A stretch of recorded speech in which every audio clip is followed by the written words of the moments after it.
Football is back, baby! And your Texas Longhorns hosted the University of Texas El Paso Miners at Darrell K. Royal Stadium at 7 o'clock on the Longhorn Network last night and hosted them to a thrashing they did, whooping the Miners 59-3 at home. Of course, I got some fresh hot takes about that game, but there is a very specific reason why I have this information coming out to you so late.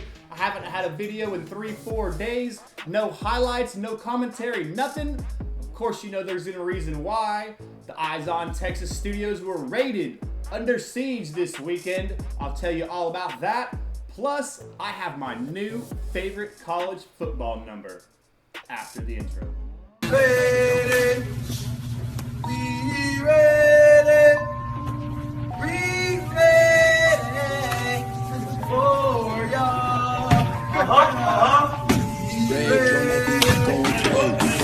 Rage on that beat, gon' crazy.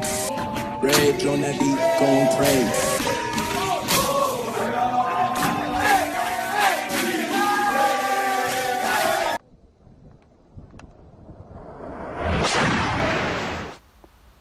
Good morning.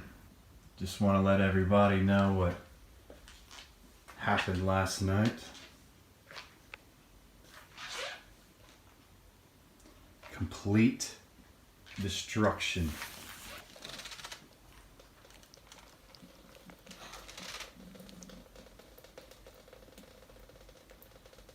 So, needless to say, your boy obviously had to pick it up and pack it up and make a run to Best Buy for some hardware purchases. So where does that leave us? To a 59-3 thrashing over the UTEP Miners. Got some fresh hot takes on this one. It's mainly going to be on the offense, as everyone's pretty much heard all the takes for themselves, watched all the highlights, heard all the commentary they really want. I just really want to tell you my personal takes, and I'm mainly going to talk about the wide receiver position, and of course that new number that I fall into so much favoritism for. First of all, talking about the wide receivers, they look good and they look deep, right?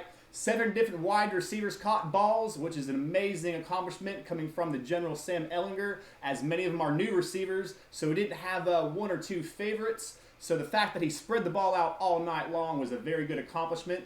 7 different receivers caught balls for a total of 421 yards.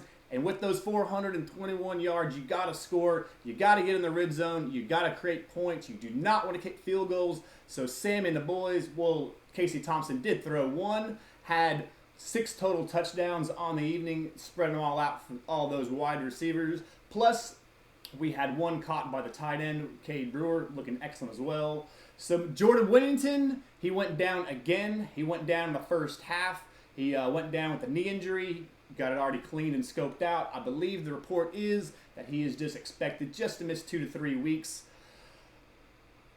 I'm going to go ahead and say this on Jordan Whittington. I'm going to give him one more opportunity. I'm going to see if this just is kind of sort of the injury bug. He was injured, of course, with the hernia, sports hernia, coming out of high school. He had issues last year, was dinged up a little bit over in spring and fall practice. And this year, already after game 1, already missing 2 weeks. Going to give the young man one more opportunity, in my personal opinion, before I just kind of sort of name him injury prone. Love him as a person, love him as an athlete. I just want to see the young man on the field. With that being said, our other top who would be the starting slot receiver, Mr. Jake Smith, missed the game entirely.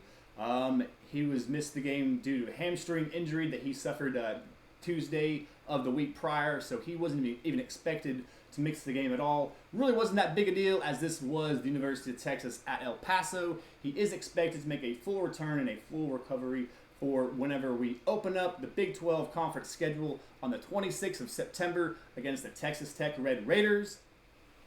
Of all the wide receivers who played on Saturday night, Joshua Moore was the one who shined the brightest. From the opening play, took a slant route across the middle, 78 yards to the house, creating the tone for the whole entire evening.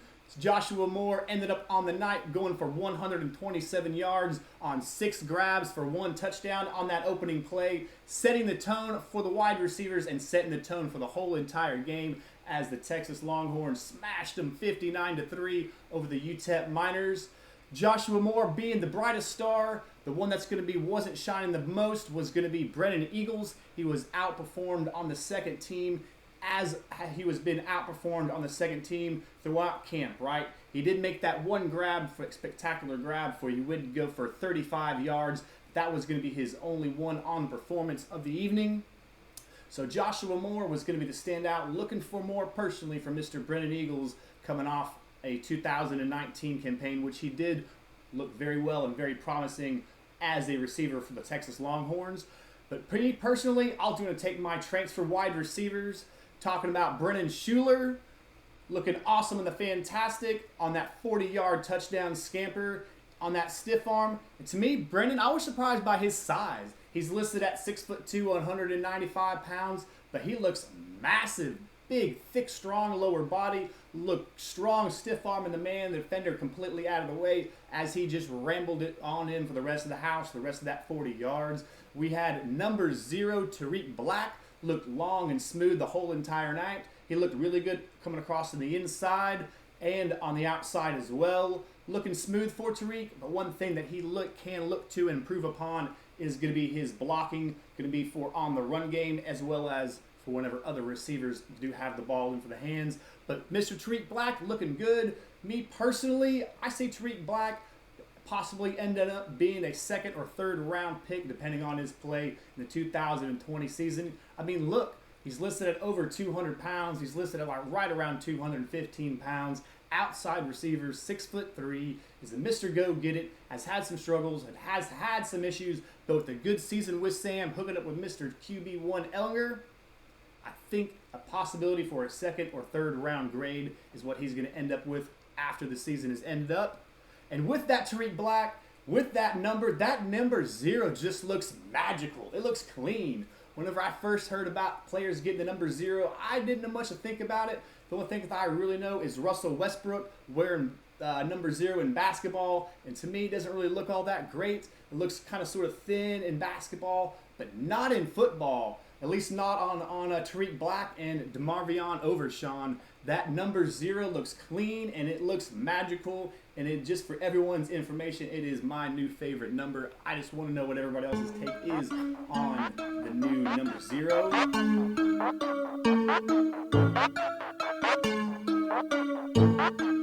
I am going to start wrapping this video. Again, I do want to apologize for the 4-day delay in between videos, as I did have that hardware technical video, as you did see.